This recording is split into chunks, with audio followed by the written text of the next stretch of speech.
Today we're going to talk about selecting a saw blade.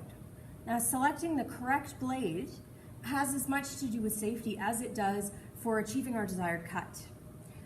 The wrong blade for a cutting operation can result in heat buildup, it can result in tension release or even kickback, so it's a really big safety concern. Before I choose a blade, I have to know what it is I'm cutting. So different blades are set up very differently to achieve a different cut based on what it is we're actually trying to machine. As a woodworker, the thing that we are constantly in battle with, and we're always sort of reading and trying to work around, is the grain of our wood. So wood is a natural material, and the grain is going to move and shift. It isn't completely linear in this board. It's always going to run in this direction, but it sort of moves in and out, and being able to read the grain and choose the correct blade for that is really important. I'll show you what I mean by that. So if I take my chisel here, and we want to try and think of our chisel as a large saw blade tooth. So I'm going to go with the grain and try and make a cut cleanly. There we go. So beautiful clean cut. I've got some little chips that have come out, but it's the exact size of my chisel, really clean. Now, taking that exact same cut and turning it, going across the grain or opposing the grain. So now I've got a large amount of chip out because all of that grain is holding itself together. It's packed really tightly. So this is definitely not the tool for this job. With the grain, it worked really well. Now I can take my little saw, and what I can do is I can actually split the grain, relieve the grain. So now the grain has been relieved. I can come back in with my chisel and try that one more time. Perfect. So now I have a really lovely clean cut. And our saw blades are set up sort of that way. I want to just go through a little bit of the parts of the saw blade and then sort of explain how each one functions and is dealing with this exact problem.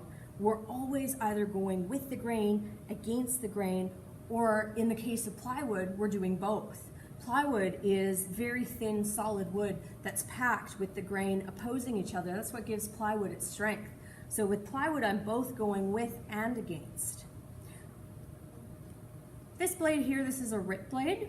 And you'll notice with all of the blades, they have some similarities, but they've got some really important differences as well.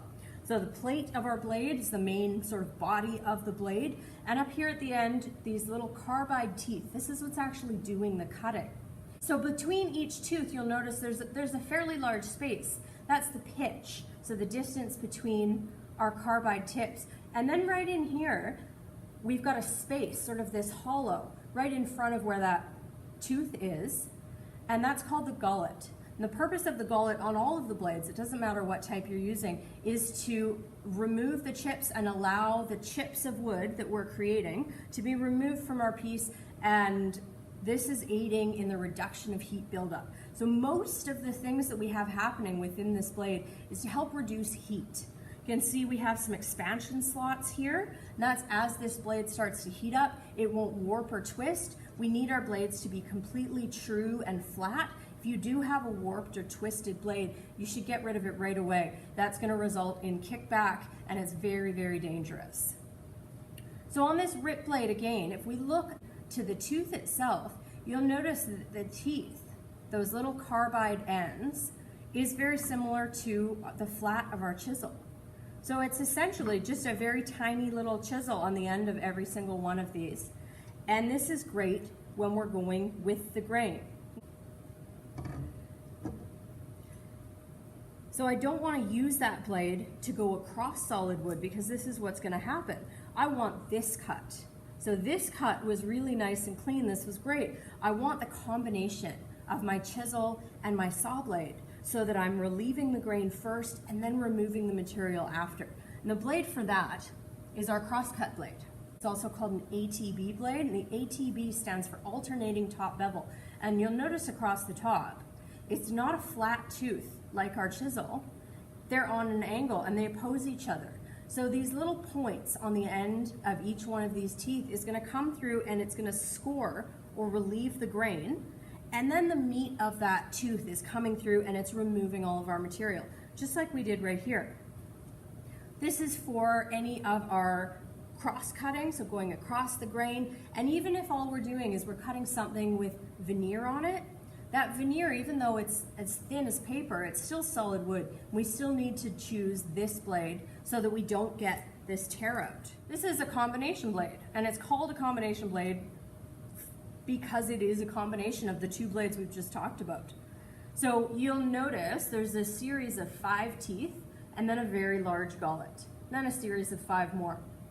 So within that series, I've got 4 ATB teeth, so that alternating top bevel, and then the 5th tooth in the series, right where that larger gullet is, that's my rip tooth.